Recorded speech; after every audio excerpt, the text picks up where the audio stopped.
Baik, selamat malam Pak dosen. Izin kami dari kelompok 3, saya sendiri dengan Keri Maruliasi Simamora, ada teman saya Sophia Sabita Yusda, ada Kak Rizka Amalia, ada Bang Willy Nenggolan, dan juga ada Bang Ilham Majid.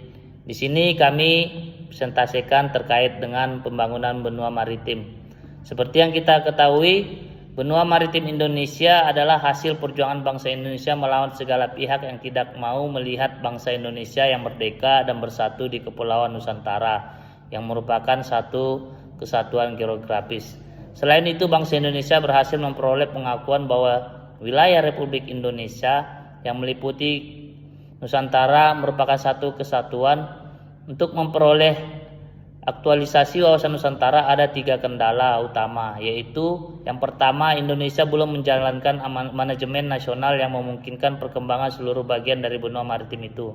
Meskipun pada tahun 1945 para pendiri negara telah mewanti-wanti agar Republik Indonesia sebagai negara kesatuan memberikan otonomi luas kepada daerah agar dapat berkembang sesuai dengan sifatnya. Namun kenyataan selama 50 tahun merdeka, Indonesia menjalankan pemerintahan yang sentralisme yang ketat. Kemudian yang kedua kendalanya yaitu meskipun segala perairan yang ada di benua maritim Indonesia merupakan bagian tak terpisahkan, namun dalam kenyataan mayoritas bangsa Indonesia lebih berorientasi kepada daratan saja dan kurang dekat kepada lautan. Kemudian yang ketiga, letak Kepulauan Nusantara sepanjang Katulistiwa amat menguntungkan untuk penempatan satelit yang memungkinkan komunikasi yang canggih dengan pemanfaatan ruang angkasa yang terbentang di atas wilayah Nusantara. Kemudian keadaan dan masalah maritim Indonesia. Pembangunan maritim Indonesia harus menggali potensi maritim untuk membulatkan akselerasi pembangunan nasional yang diselenggarakan. Selanjutnya, berbagai masalah berakar dari yang pertama, masing-masing pelaku pembangunan dalam menyusun perencanaan sangat terikat pada sektor sendiri tanpa adanya sistem koordinasi baku lintas sektor. Yang kedua, belum adanya lembaga yang berwenang penuh baik di pusat maupun di daerah yang mempunyai wewenang penentu dan pembangunan maritim secara utuh. Yang ketiga, belum lengkapnya peraturan perundang-undangan yang mengatur kewenangan pengelolaan sumber daya maritim. Yang keempat, belum lengkapnya tata ruang yang mencakup wilayah pesisir dan laut.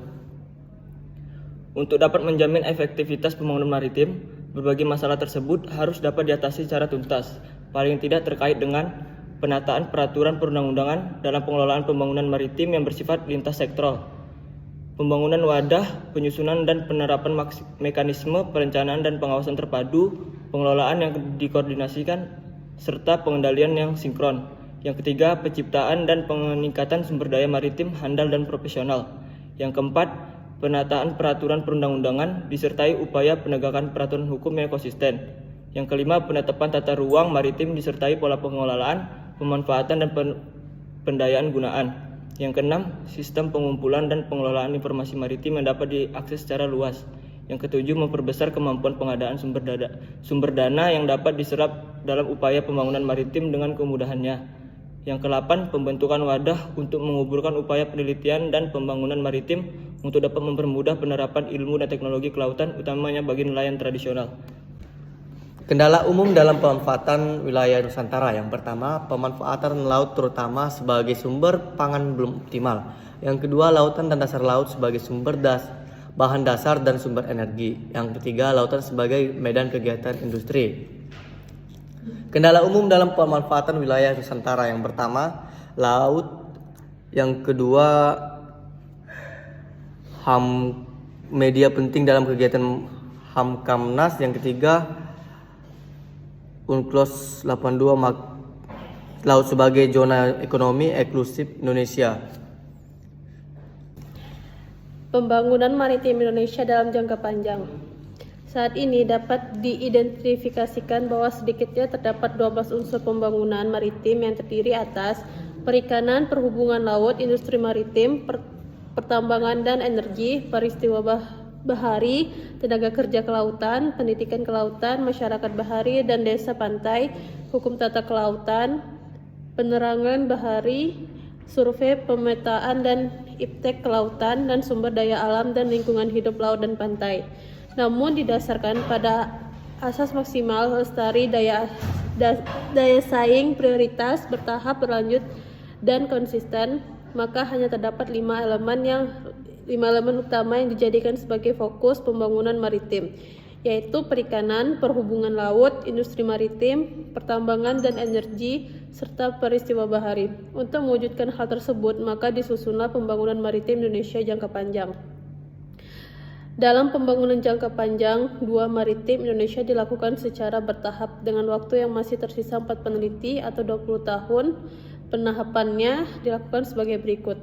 Yang pertama, Pelita 7, penekanan dilakukan pada perikanan dan peristiwa bahari dengan tanpa mengesampingkan pengembangan sumber daya manusia dan iptek maritim yang sesuai.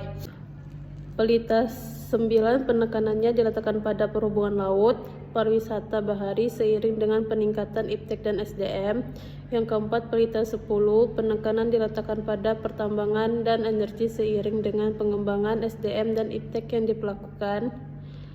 Yang kelima, khusus pada Pelita ke-7, kelima elemen pembangunan maritim Indonesia diarahkan pada sektor perikanan, daya saing dalam, globalisasi, perhubungan laut, industri maritim, pertambangan. Selanjutnya, kesimpulan dari presentasi USBM kali ini. Yang pertama, yaitu benua maritim Indonesia adalah hasil perjuangan bangsa Indonesia melawan segala pihak yang tidak mau melihat bangsa Indonesia yang merdeka dan bersatu di Kepulauan Nusantara. Yang kedua, potensi maritim belum mendapatkan prioritas penanganan secara proporsional sehingga berbagai kendala tak pernah dapat diatasi secara tuntas.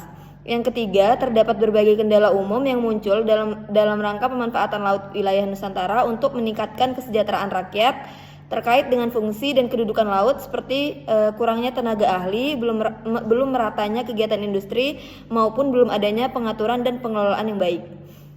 Yang keempat, pembangunan maritim Indonesia jangka panjang diwujudkan dalam pembangunan jangka panjang 2 maritim Indonesia yang dilakukan secara bertahap dengan waktu yang masih tersisa 4 pelita atau setara dengan 20 tahun. Sarannya, adapun saran dari kami kepada rekan-rekan mahasiswa agar lebih meningkatkan, menggali dan mengkaji lebih dalam mengenai pembangunan benua maritim Indonesia, meliputi konsep pembangunan, berbagai keadaan, masalah kemaritiman, serta pembangunan maritim Indonesia jangka panjang. Oke Pak, sekian presentasi dari kelompok 3. Apabila ada kesalahan mohon dimaafkan. Wassalamualaikum warahmatullahi wabarakatuh.